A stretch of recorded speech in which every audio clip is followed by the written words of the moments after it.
अगर आप हिमाचल की एक ऑफ बीट, पीसफुल और सीनिक ट्रिप प्लान कर रहे हैं तो चितकुल और कल्पा आपकी बकेट लिस्ट में होनी चाहिए। अब ऐसा क्यों है, इसके बारे में मैंने अच्छी तरह से इस वीडियो में एक्सप्लेन किया हुआ है। तो ये आइटनरी ना सिर्फ आपको बेस्ट रूट या फिर प्लानिंग बताएगी, बल्कि हर एक जगह का असली एसेंस भी फील कर पाएगी। तो चलिए शुरू करते हैं मेस्मराइजिंग जर्नी।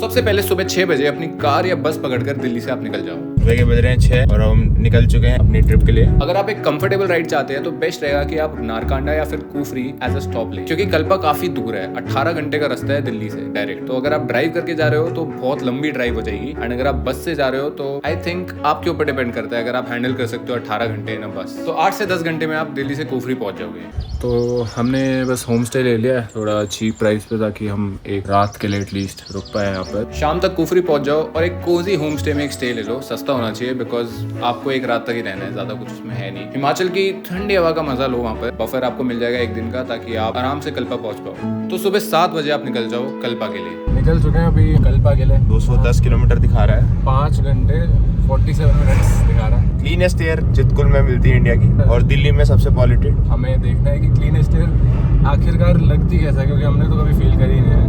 ये ड्राइव आपकी ट्रिप की सबसे ज्यादा ब्यूटीफुल और मेस्मराइजिंग होने वाली है। इतने सीनिक व्यूज मिलते हैं ना। और वैसे ट्रिप की क्या, अगर आप पहली बार वहां जा रहे हो तो आपकी शायद हो सकता है कि लाइफ की सबसे ब्यूटीफुल सीनिक रोड ट्रिप होगी।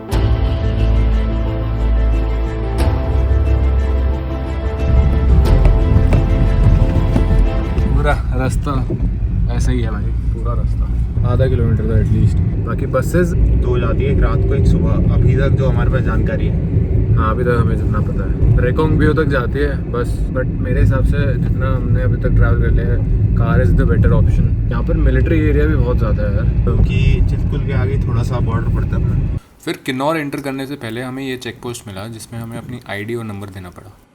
क्या रोड है, देखो फोन भी गिर रहा है। ये किन्नौर डिस्ट्रिक्ट में हमारी एंट्री हो चुकी है थोड़ी देर पहले।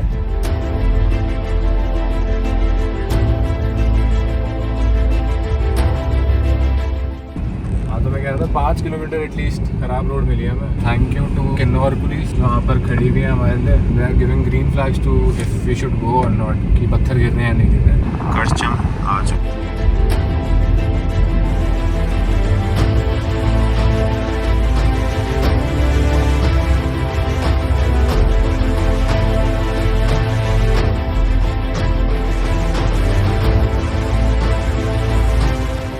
अब रेकोंग पियो आने के बाद एक सडन शिफ्ट आता है आपके नज़ारों में। ऐसा लगता है कि आप हिमाचल के एक ऐसे कोने में आ गए हो जो इतना ज़्यादा पीसफुल है, एंड एक पूरा डिफरेंट विलेज व्यू मिलता है आपको वहाँ पर। मुझे पर्सनली काफ़ी काउबॉय वाली फील आई थी वहाँ पर। शाम को 5 बजे के अराउंड आप कल्पा पहुँच जाओ और एक अच्छा सा होम स्टे या फिर होटल ले लो, जिसके टेरेस से आपको अमेजिंग व्यू मिलता है। एंड आपको पता ही है कल्पा किसके लिए जाना जाता है, एंड वहाँ जितने भी होटल्स हैं मोस्टली उसी साइड पे हैं, तो उसका टेरेस से आपको किन्नर कैलाश का मेस्मराइजिंग व्यू मिलेगा। अब हम कल्पा पहुंच चुके हैं। कल्पा के रोगी रोड पर एक छोटी सी बुद्धिस्ट मॉनेस्ट्री लोकेटेड है, जिसे लोग कल्पा गोम्पा कहते हैं। ये मॉनेस्ट्री तिब्बतन बुद्धिज्म को फॉलो करती है और किन्नौर के कल्चरल रूट्स को रिप्रेजेंट करती है।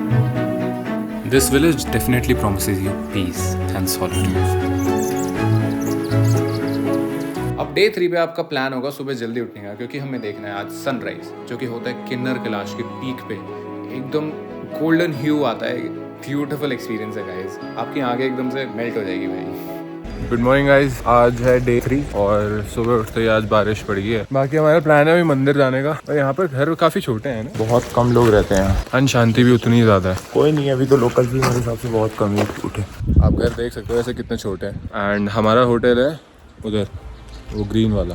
तो नेक्स्ट डे मॉनेस्ट्री के बिल्कुल पीछे एक पुराना हिंदू टेम्पल था, जो कल्पा के लोगों के लिए काफ़ी महत्वपूर्ण है। हम सुबह सुबह पहुँचे थे इसलिए मंदिर बंद था, लेकिन उस जगह का माहौल और शांति एक अलग ही वाइब देती है। यहाँ से आपको पूरा 360 डिग्री व्यू मिलता है पहाड़ों का। ये मंदिर कल्पा की कल्चरल ब्लेंड, हिंदू और बुद्धिस्ट ट्रेडिशंस दोनों को रिफ्लेक्ट करता है। अब डे 4 पे हम निकलेंगे चितकुल की तरफ। अब पहले तो आप कल्पा से नीचे उतरोगे, रेकोंग पियो जाओगे, रेकोंग पियो से होते हुए आप जाओगे चितकुल की तरफ। तो आपका रोड्स काफ़ी स्मूथ रहते हैं स्टार्टिंग में। जैसे ही चितकुल की चढ़ाई स्टार्ट होती है, एक्चुअली सांगला की चढ़ाई जो स्टार्ट होती है, भाई साहब रोड एकदम खराब है। Hi guys, we are on our way to Chitkul. अभी काफ़ी खड़ी चढ़ाई है और मतलब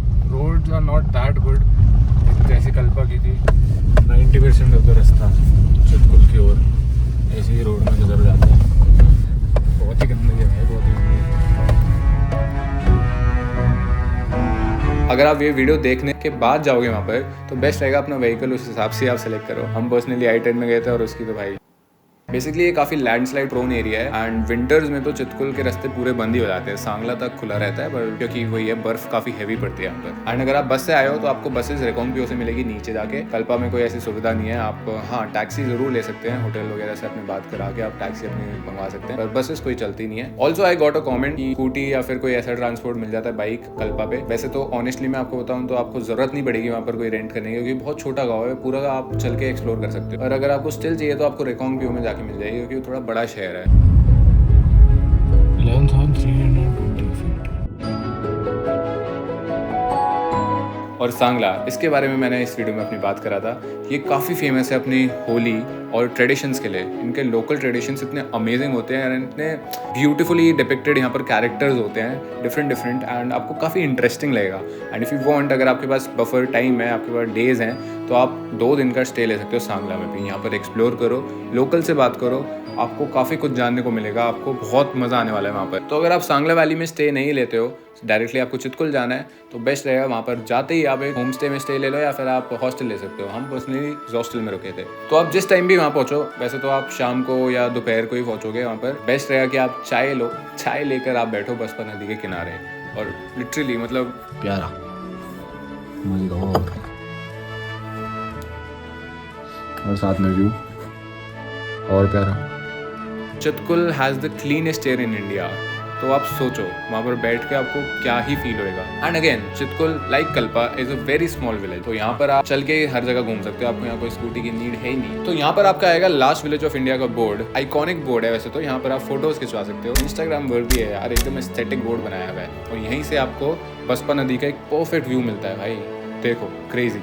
फिर रात होते होते आप यहाँ पर स्ट्रोल कर सकते हो, लोकल से बात कर सकते हो। बेसिकली यहाँ की जो पॉपुलेशन है काफ़ी कम है एंड वैसे भी विंटर्स में जब हैवी स्नोफॉल होती है तो यहाँ के लोकल्स शिफ्ट हो जाते हैं सांगला विलेज में। आप उनके बारे में जान सकते हो, उनसे बात कर सकते हो। हमें पर्सनली एक लोकल मिले थे, he was really kind, he was really interesting. उनका एक कैफ़े भी था, वहीं पर हम रुके थे, हमने वहाँ खाना पानी किया था एंड रात को ही was to kind to do a bonfire with us. We enjoyed it to our fullest भाई। To be honest, in my opinion Chitkul हम रुके थे for 2 days। I kid you not, इतना पीसफुल एंड इतना ज़्यादा सोलफुल एक्सपीरियंस मेरे को कहीं और शायद ही मिला होगा यार। अब नेक्स्ट डे जो कि आपका होगा डे 5, यहाँ पर हम जाएंगे चितकुल का main point of interest, that is the India Tibet border. तो गाइस अब हम आ गए हैं इंडिया के Indo Tibetan check post. This is the check post, यहाँ तक है। मैं व्हीकल्स आ सकते हो इससे पहले, और वहाँ पर बॉर्डर है। Prohibited area, no entry without permission of ITBP. This is 2.5 kilometre away from Chitkul village. पैदल आना आपका आ सकते हो, ऐसा कुछ है नहीं। अब इस गांव में आपके पास पूरी फ्लेक्सिबिलिटी है, ऐसे कोई टाइमिंग नहीं है आपके पास कि मतलब इस टाइम में यहाँ जाना है, इस टाइम में यहाँ जाना है। तो वो आपके ऊपर डिपेंड करता है, आप कभी भी कहीं पे भी जा सकते हो, जो भी जगह मैं आपको बता रहा हूँ। आप जाओ ट्रैक करके नीचे बसपा नदी के किनारे। ये जो ब्रिज है ना, ये भी काफी आइकॉनिक है भाई, क्योंकि आप कुछ भी सर्च करोगे चितकुल के बारे में, आपको ये ब्रिज हर कोई जरूर दिखाएगा। पर इन माई ओपिनियन इस ब्रिज को क्रॉस करके आप जब इस रोड पे जाते हो, मतलब आप देखो भाई, इट्स क्रेजी सीनिक भाई, इट्स क्रेजी सीनिक। अब आपका इसी दिन आप रिटर्न कर सकते हो, क्योंकि चितकुल में एज सच कुछ है नहीं ज़्यादा देखने के लिए।